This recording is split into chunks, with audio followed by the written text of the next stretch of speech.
as always, Ted, kick us off. Who do you have as your winner of the week? Well, I thought about going with Deion's son, Shador, getting the Beats by Dre deal, about to make his debut at Jackson State. That's going to be awesome. I even thought about going with Jimbo Fisher, $9 million a year for finishing second in your conference. Pretty impressive. But I had to settle on Tre Norwood making the roster in Pittsburgh. Outstanding job by him. We knew it was a rough go last year, missed a ton of time because of contact tracing and all kinds of different things, had to play different positions.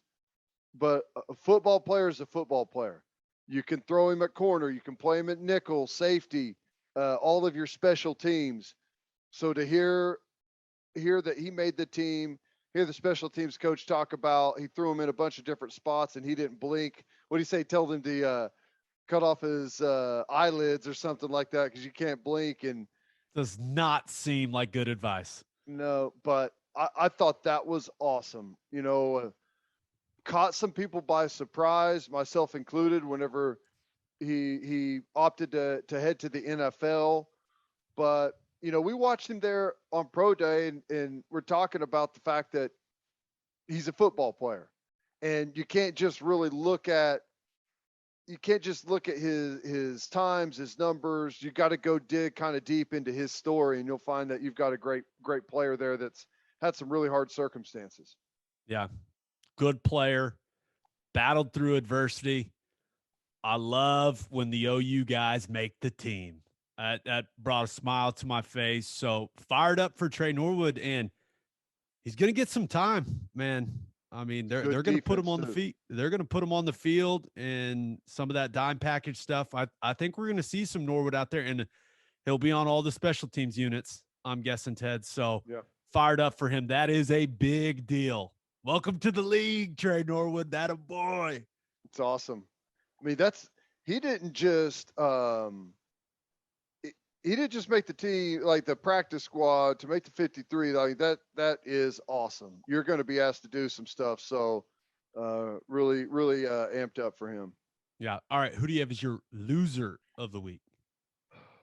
I had to go with DeChambeau. I hate to pile on here, but no, full disclosure, I almost went with DeChambeau also. So I'm so glad that you did. Here's the thing, man. He brings a lot of this on himself, right, with some of his antics. But the fact that the PGA is now going to toss people out of tournaments for saying Brooksy or whatever to Bryson, it makes him look worse. Just the fact that they're doing that, that's going to direct more hatred at DeChambeau. And I get it. I hate that fans are emboldened to feel like they can say whatever they want to an athlete because of how much money they make. That doesn't make it okay to say some of those things to guys. And, some things aren't that bad. Saying Brooksy to Bryson DeChambeau is not that bad, but you also don't hear a lot of the other things that people are saying out there. And it's frustrating. And I'm not like backing DeChambeau. I'm just saying that the fact that the PGA is making this rule is going to make it worse for him, not better. No, Ted. When you tell people not to do something, that doesn't make them want to do it anymore. I mean, come on. That's not how the world works. That's not how drunk dudes work at golf tournaments. That's crazy. It's going to be a disaster.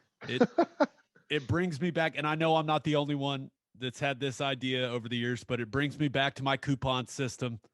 Every professional athlete, you should get one coupon from the league that at any point in time, a fan says something crazy to you, you turn, you present the coupon, and you say, I get to fight you.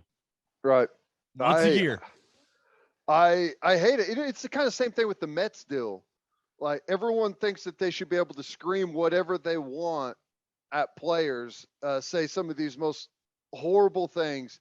But if someone does this, it's like the end of the world. Like, we can't are you kidding me? The thumbs down? No way. It's just laughable. The whole thing's funny. Yeah, it's the Mets thing. I will say it made me read and watch some stuff about baseball because I was like, oh, really? I like this drama. And I dove into it a little bit.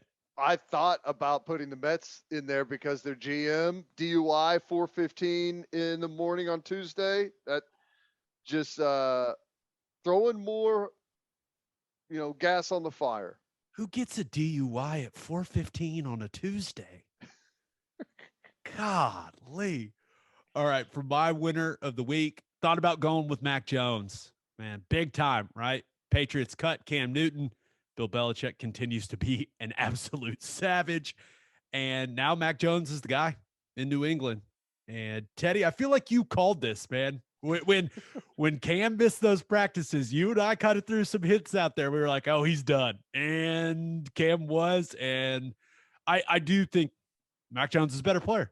I think you have to be able to push the ball down the field. You have to make defenses in the National Football League feel threatened. And that's what Mac Jones can do. I think he's going to be legit. Yeah. They say decision-making is there. He's really improved. He's got the capable arm. We'll see how it goes. It's not going to be easy. It's not going to be easy. He's going to have definitely his tough moments, but I think he'll do a good job too. Yeah, but I decided to go with another quarterback as my winner of the week. Ted, does the name Zeb Noland sound familiar to you? Yeah, I remember when Iowa State rolled in with the third string quarterback and kicked our butts. Yeah. Zeb Noland, he's had some good games in his career. Started at Iowa State, played for North Dakota State, played his last game, or so he thought, in the spring this year when NDSU, they lost in the playoffs there in the FCS, and Zeb Noland decided he wanted to get into coaching. So made some calls and got a GA job with our boy Shane Beamer on his staff at South Carolina. Well, South Carolina's starter, Luke Doty, goes down, and the Gamecocks found themselves in a bit of a pickle and approached Zeb Noland with an idea. And that idea was to come play another year of football because he had another year of eligibility. He said, sure, why not? And competes throughout camp and ends up being their starting quarterback and wins the job. And he will start for South Carolina in their opener against Eastern Illinois this Saturday. We'll see when the Doty kid gets back, but how cool of a story is that? Not a great situation, in my opinion, for our guy Shane Beamer, but a good story nonetheless. Well, it's going to be even better story if they win. And there's something about stories like this that, people get behind and you feel like something special just might happen. Could be really cool. National champions, South Carolina Gamecocks. Let's go. Zeb Noland. That's kind of hard I to like say. Neb Zoland better. I like Neb Zoland takes them to the title. No, I that's pretty cool for Zeb Noland, and I just feel for our man Shane Beaver, like he didn't have any better options than that. I know. Seriously, he's going to do awesome though. Beamer is that that fan base is fully locked in behind him. He's done a great job so far. Yeah, for my loser of the week, thought about going with Urban Meyer. Guy he's just got to stop telling the truth. You got to stop telling the truth, Urban. I mean, said vaccination status was factored into roster decisions. And of course it was. We all know that is the case around the league, but you can't say it out loud, Urban. The NFL and the NFLPA agreed that wouldn't play a role in roster decisions. Now he says it, and their whole situation there in Jacksonville is being looked into by the league and the Players Association, Ted. Oops. Come on. They didn't give you the name Urban Liar for nothing. So come on. You got to live up to the name, live up to the reputation. I thought it was funny, though, that they they said today they issued that statement. Well, we didn't release anyone based on that, but everything was looked into. So, yeah. Which, I mean, honestly, you kind of have to. You kind of have to look at that stuff as restrictive as some of those protocols are for the unvaccinated guys. I can understand it being a factor for sure. Yeah, everything matters when it As comes to roster unfortunate as it decisions. is, I mean, you kind of have to try and put your team in the best position. Yeah, for my loser of the week, I also thought about going with anybody that criticized Quinn Ewers for skipping his senior year of high school to go to Ohio State because, my God, he has reportedly reached Cha-ching! a 3-year deal just for autographs with GT Sports Marketing for $1.4 million. And that's on top of the kombucha money, Ted. Awesome for him. I love it for him. Great decision to leave high school, big money, but I feel like everyone in the locker room is going to hate him, especially if he's the third team quarterback. And I can't imagine how in the world this is a good business decision for anyone. Like for him, fantastic.